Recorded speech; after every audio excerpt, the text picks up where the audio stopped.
আসসালামু আলাইকুম। তোমরা সবাই কেমন আছো? আলহামদুলিল্লাহ, আল্লাহর মধ্যে তোমরা অনেক ভালো আছো। দেখো তোমাদের সামনে কি টেস্টি পুষ্টিকর একটা খাবারের রেসিপি নিয়ে এসেছি। কফির এই পিছনে যে বড় বড় ডাঁড়া থাকে, এই ডাঁড়াটা আমি এত সুন্দর করে ভেজেছি। অনেক সুন্দর করে ঘরোয়া উপায় ভেজে দেখাবো তোমাদেরকে। দেখো ফুলকপির এই ডাঁড়াগুলো আমি সুন্দর করে আজকে তোমাদেরকে কেটে ধুয়ে এবং ভেজে দেখাবো।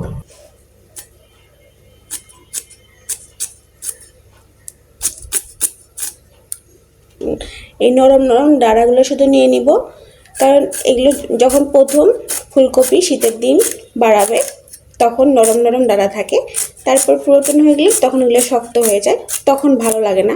এই নরম নরম ডাঁড়াগুলোই বেশি মজা লাগে। ধোয়া কমপ্লিট। লবণ দিব 1 চামচ, হলুদ দিব 1/2 চামচ। এই যে কপির ডাঁড়াগুলো আমি সুন্দর করে ধুয়ে মশলা দিয়ে রেখেছিলাম, এখন আমি আলুগুলো দিয়ে দিব। মরিচ নিয়েছি এখানে বেশি না, 8টা, আর পেঁয়াজ নিয়েছি 1টা। এখন আমি সুন্দর করে কেটে নিব। জোরে জাল দিয়ে দিয়েছি। এখন আমি তেল দিয়ে দিব। আমি টেবিল চামচের 1 চামচ তেল দিলাম।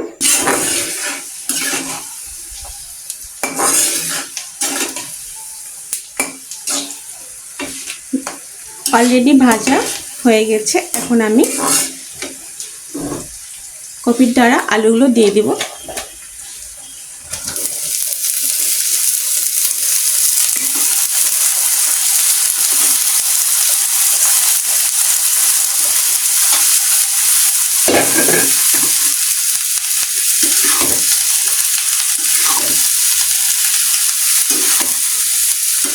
এখন একদম লো হিটে দিব।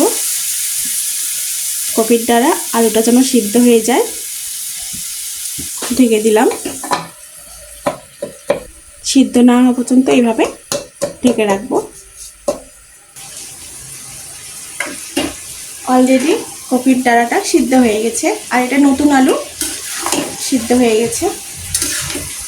এখন আর আমি ঢেকে দিব না, এইভাবেই আমি ভেজে ভেজে একদম অনেক টেস্টি লাল করে নামাবো।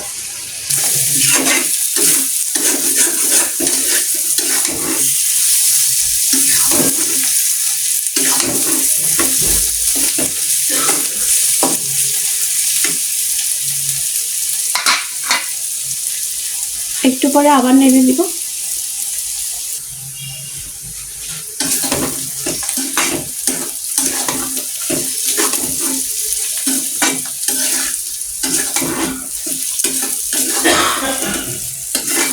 শেষের দিকে একটু জোরে জোরে দিয়ে লাল করে ভেজে নিতে হবে।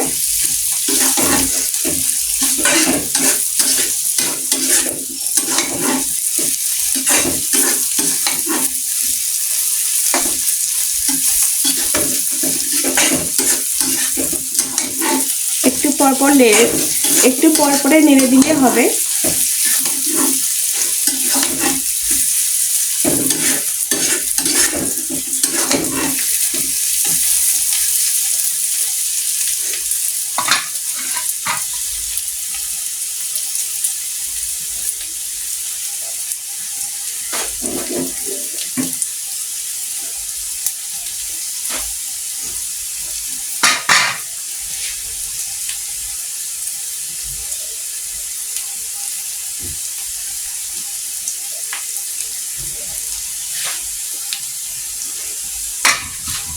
দেখো এখন নেড়ে দিচ্ছি।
দেখো এই পর্যায়ে আমি এখন লবণটা চেখে দেখব।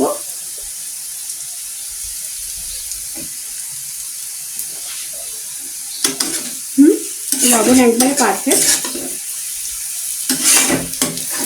এবং ভাজিটা হয়ে গেছে। এখন আমি তোমাদেরকে এটা খেয়ে দেখাবো। দেখো কত সুন্দর কফির দ্বারা ভাজি কমপ্লিট আলু দিয়ে। এখন আমি তোমাদেরকে টেস্টি খাবারটা খেয়ে দেখাবো। কত মজা এই খাবারটা না, একদম গরুর ভুঁড়ির জিগরি বা খাসির ভুঁড়ি ঠিক এরকম স্বাদটা আসে কিছুটা, কিন্তু অনেক টেস্টি। দেখো আমি এখন ভাজি নিয়ে নিব।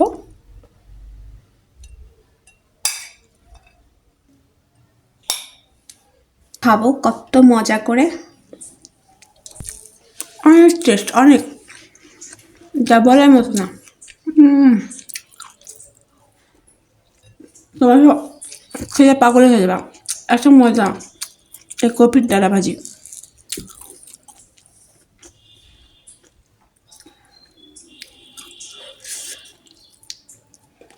ওয়াও কি মজা!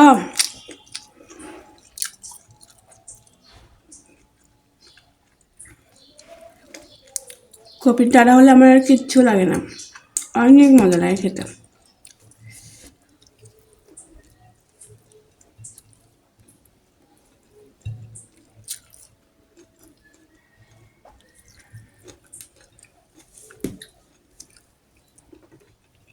খাবার শেষ হয়ে গেছে। ওয়াও, তোমরা অবশ্যই আমার মতো করে এভাবে কপির ডাঁড়া ভাজবা, রান্না করবা আর খাবা। আমার এই কপির ডাঁড়া ভাজিটা যদি তোমাদের ভালো লাগে থাকে তাহলে অবশ্যই my channel Farza kitchen room subscribe করে দেবে এবং বেল বাটন অন করে দেবে, তাহলে প্রত্যেকটা সহজ সহজ রান্না তোমরা পেয়ে যাবে। তাহলে আজকে এই পর্যন্তই, আল্লাহ হাফেজ।